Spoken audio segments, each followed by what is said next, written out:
doit vider la secousse. C'est merveilleux, on est en serre aussi. Hein? C'est quoi une bonne arrosage et comment faire notre arrosage? Chacune des plantes que tu vas choisir en magasin ont leur type d'arrosage. Quand on parle d'une plante qu'on doit laisser sécher, tu vas prendre ton doigt et tu vas l'enfoncer assez profond dans la terre. Donc, on part jusqu'à la deuxième phalange ici de ton doigt à peu près. Si tu sens une fraîcheur ou une humidité, alors à ce moment-là, on n'arrosera pas. Par contre, si c'est vraiment sec, jusque dans le fond, à ce moment-là, on va faire un arrosage abondant. Il y a des plantes qu'on dit, eux autres, il ne faut pas les laisser sécher. C'est quoi ça veut dire, ça, pas les laisser sécher? C'est-à-dire que quand tu vas mettre ton doigt dans la terre, tu serais censé au minimum sentir une fraîcheur au niveau de la terre. Donc, pas que tu sentes de l'humidité, mais une fraîcheur. Donc, quand tu es rendu à juste sentir la fraîcheur, c'est là le bon moment pour arroser pour ce type de plante-là. Tu dois savoir qu'est-ce qui est très important avec les plantes, c'est qu'ils ont des rythmes de croissance pendant l'année. Souvent, l'hiver, ils sont beaucoup plus au ralenti, la luminosité est moindre, donc ils vont boire moins. Et l'été, ben, il fait chaud, hein? Fait que même principe que toi, on boit un petit peu plus. C'est important de suivre le rythme de ta plante et de ne pas te donner un time précis, là, de dire, moi, tous les vendredis, je fais mon arrosage. Et si tu le fais, passe au moins ton doigt dedans pour aller vérifier avant, pour être sûr que cette plante-là, elle en a besoin au moment où tu as envie d'en donner. Quand on adopte une nouvelle plante à la maison, c'est important au début, on va aller vérifier plus souvent pour comprendre c'est quoi son rythme de séchage. Une autre chose qui est important, c'est qu'au printemps, c'est le temps de rempoter. Quand tu viens de rempoter une plante, sache que le rythme d'arrosage va ralentir beaucoup parce qu'il y a plus d'espace et plus qu'il y a de l'espace, plus il y a de retenue d'eau. Donc, ça va sécher beaucoup moins vite qu'à l'habitude.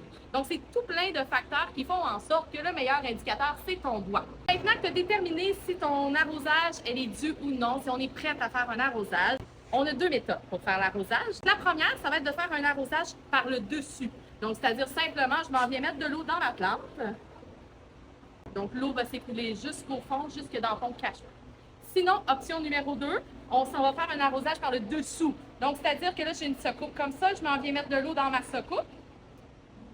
Et tu vas attendre pour une période de 20-30 minutes environ pour que l'eau rentre dans la motte racinaire. Dans le cas où on va faire l'arrosage par le dessus, l'avantage de ça, c'est que c'est plutôt facile de gérer la quantité d'eau parce que tout l'excès va sortir. Et aussi, ça lessive toutes les sels. Donc, si tu as un eau très calcaire, ça va aider pour le lessivage. Par contre, la méthode par en dessous, ça va faire un petit peu plus d'absorption d'eau. Donc, c'est important de te mettre un timer sur ton micro-ondes pour assurer que tu n'oublies pas les fesses dans l'eau. De cette manière-là, il y a beaucoup plus de retenue d'eau.